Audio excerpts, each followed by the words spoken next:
Hello, hello. Welcome back to another episode of Weddings Unscripted. Hello. Welcome. We're so excited to just dive right in today and talk about something that everybody struggles with, no matter if they're talking about it or not. Mm-hmm. And that is just figuring out how to be yourself online. Mm-hmm. And it's hard. Like, even if you're an extrovert like me, I'm like way out there. I even struggle with it in some ways. And I really help a lot of my clients figure out how to be more authentic in their brand. Mm-hmm. And it's just really important, no matter what kind of business you have, to just connect and have that connectivity with others. And that's what people really are craving. They want to know the back end. They want to know the owners of the brands that they're buying from, whether it's a small business owner or a major brand.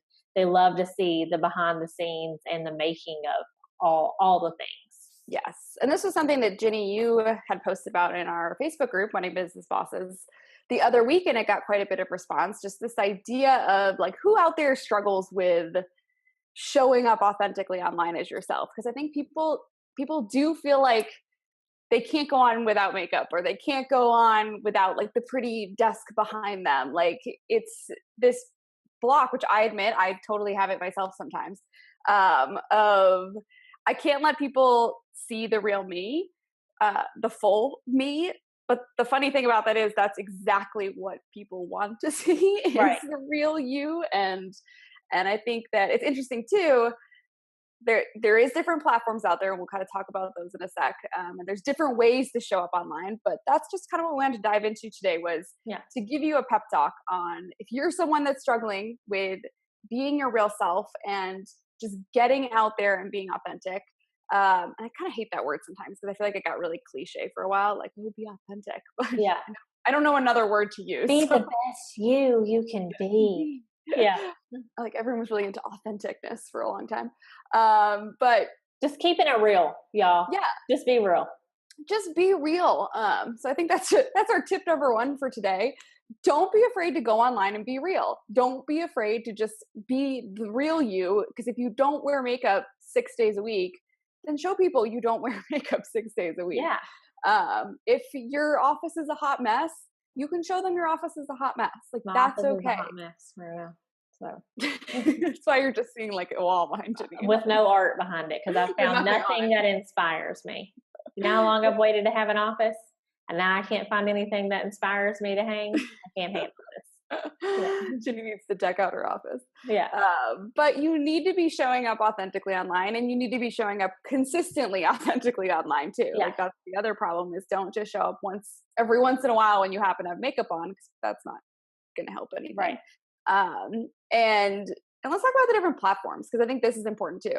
Everyone has gravitates towards different platforms that they use to showcase themselves online. Ginny, what's your favorite? Insta stories.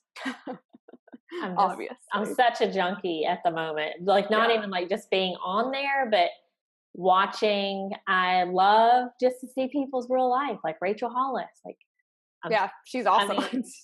One of our friends, Ashley Stork, just got me addicted to this chick, Landon, in Nashville. I've never even heard of this person. Okay, well, I don't know. I will watch her grocery shop. I'll watch her make stuff for her kids' school lunch. I'll watch her float on a piece of pizza in a pool. I don't know why. I just like this chick. And that's it. That's what forms that connection, where you start to feel like you're friends, and you want to see every inner working of their personal life. And that's what Insta Stories is perfect for. Yeah. But really, and just connecting with, like, brand photographers. As a brand strategist, I've connected with a lot of other brand photographers that I've been able to do projects with, because I work with clients from all over the world, and I have a lot of clients in LA right now. I don't know why. So I have this one brand photographer that I really connected with, and you know how you and I like true crime documentaries. Like, her husband is he's a filmmaker, and he did the film from some A&E documentary. Anyway, So we kind of connected, and then I was able to collaborate on a couple client projects with her. And yeah, I mean, you just never know. You just get to kind of connecting on a personal level, and you get chatting, and then this person sticks in your mind. And then when business opportunities come up or They're anything, gonna think of you. You think of them. And I mean, that's the perfect, I think right now Insta Stories is absolutely the best way to quickly and easily actually engage with people, because I think we all know, like, just spamming the world with randomness on your social media channels is not enough. You actually have to engage. That is the point of them. And I think Insta Stories makes it very, very easy to engage. So if you're someone that is struggling with just even getting started in this showing up authentically online thing, Insta Stories is probably the easiest way to start, because as Ginny points out, like, you don't need to censor yourself. You don't need to have something absolutely riveting to say, because people do for some reason really just enjoy, the voyeurism of it and watching other people's lives unfold. Yeah, I mean, they just want to know who you are and what you're about. Yeah, exactly. Did you know that Jenny's ice cream is available at Publix now? I did see that actually yesterday on whatever post you were talking about. Yeah. And Ginny would not have known about that if it weren't for Insta Stories. Yeah, life-changing moments, people. Exactly. Yeah. And I'll admit, I struggle a bit with Insta Stories, and I was just, right before we hopped on here, I was kind of mentioning to Ginny why. I feel like for me, it's because I'm going so fast through my day that it's really hard for me to, like, remember to, like, I should stop and I should Insta Story this, or it's almost like I just move too quick sometimes to do that. So that's my struggle, is just being like, but we want to see how you do it, Kristin. I'm getting better at it. I am working through my we want to see you pop that top on that Mountain Dew in the morning. See, I know I need to start it a little earlier in the day. I usually get on there somewhere in like mid-afternoon, because that's about the time that I'm like, oh crap, I haven't Insta Storyed yet today. We want to see it when all heck breaks loose in the house. When my kids are screaming in the background. Yeah. So that's a great place to start if you're someone that has struggled with it. But there are other ways to show up authentically online. I mean, we're talking about more video style things, because I think both of us feel that is by far the easiest way to do it. I'm really connecting with people via their newsletters right now. Really? Yeah. I'm being intentional with who I am subscribed to, and with this whole GDPR thing. It's making it a little easier to especially clean out your list. But I really feel like, I don't know, I feel like the people that I am getting the right content from are being very intentional and authentic in their emails. That's key. So I make it a point to really sit down and open them, and I really enjoy it, like first thing in the morning, having my coffee and reading some emails. Like, I love Lauren Karn's emails. She's a photographer in Georgia, and she puts out just a lot of photography stuff, but she also just puts out a lot of big business insight, and she kind of has a funny, goofy side. And she and I connected on Insta Stories originally, but I really soak up her newsletter content. And Nevica Vasquez, who's a business strategist, her newsletters are just always just so great. And I think the key there is, like, in the content that you're delivering via your newsletter, and I feel like a lot of people do the same thing, or doing the same thing well on just Instagram posts in general, is again, just being the real you, speaking how you would speak, telling stories from your life that connect to the point you're trying to make, speaking your truth, like whatever the messages you want to convey. Like, that type of content is what people connect with, and that's how they want to see that authentic content. They don't necessarily want you to just constantly be like, buy my stuff, or my least favorite type of content in both newsletters and on social media channels is when people are just very obviously throwing up a post or sending out an email to throw up a post or send out an email. Like, there's nothing, it's like, a picture of a cup of coffee, and it's just like, I love my coffee in the morning. What's your favorite brand? It's like, what about this was off? Like, if I think your VA probably made that post, I don't like it. Like, if I can tell it was not authentically written by you, where you had something, or a damn good VA that has your voice down. Okay, maybe as long as they're really good. But it should be something that's obviously coming from you and from your mind and from your heart, and it's a message that you're delivering, and it's not just like, obviously it was a post thrown up just to make sure that there's a post in the feed today. Like, And that's, I think, where, again, the difference between showing up authentically and showing up unauthentically. Yeah. So the same thing with newsletters. Like, I'll read your newsletter if you've got a great story and a great something and tie it all together with a great message, all about it. That's what I like about newsletters is I feel like there's a lot more storytelling going on with the messaging. And always make time to reply back. That's even too, if it's like one sentence of like, I loved this. Like when people send a newsletter that I like, I really try to make time to reply because that's what keeps them coming. You know, sometimes when you write out newsletters, you think, is anyone listening? It's not like an Instagram post where you can say, oh, I got 16 likes immediately. You know, when you send out a newsletter, you don't know if anybody's truly reading it. So I always take a few minutes to respond back with my thoughts or you know, whatever.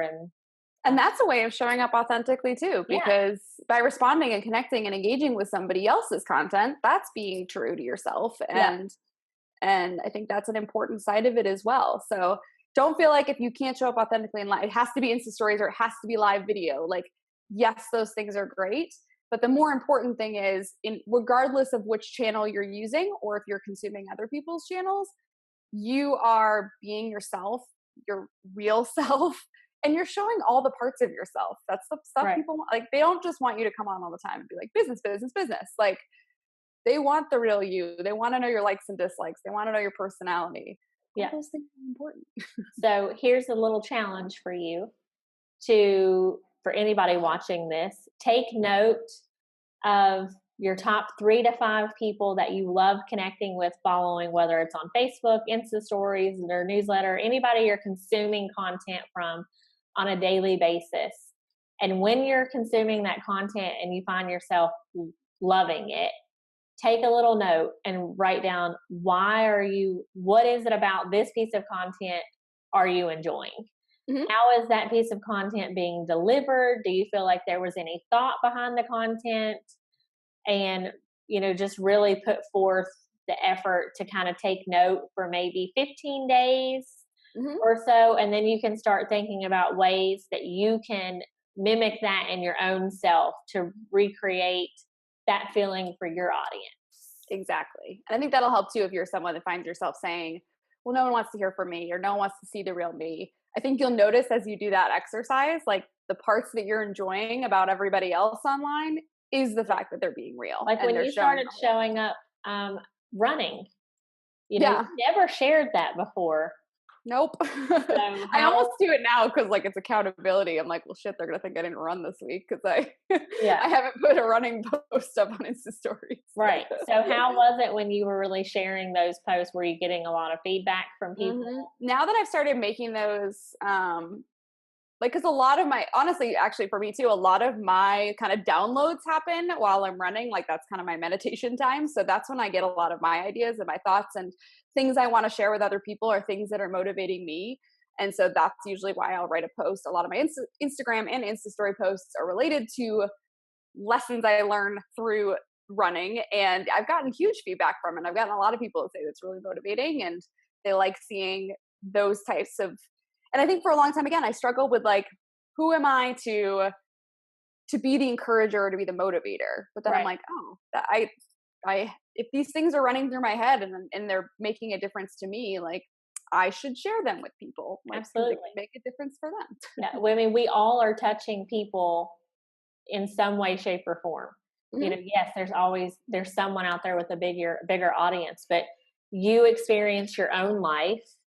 You have your own lessons for a reason. And even if you share it with just one person and it helps make a difference, or you make that authentic connection that leads to one more connection and one more connection down the road, you know, that's all that matters. It just really takes like one piece of authentic content at a time to just start making treadway. Yep. And don't worry if somebody doesn't like it. If someone hates me talking about running, then they can not watch or not follow me. Like that's fine. We wouldn't be friends anyway. So it's okay. Yeah. So don't be afraid that being yourself or speaking your truth or your message is going to put people off. Like those aren't the right people you need to be connecting with anyway. Yeah, absolutely. Yeah. So we encourage you to let us know in the comments How are you being authentic? Is this something you're struggling with? Is it something that you need help with? Tag us in a post. We're happy to help. We would love to hear it. Mm-hmm. So important, guys. So important. So important. Show up. Be Show yourself. up as yourself online. You can do it. That's right. So join us next week for another episode of Weddings Unscripted, where we're going to be talking about something that everybody asks Kristin and I. I know. All the time. It's going to be good. All the time. So stay tuned. I'll talk to you guys soon. Bye. Bye.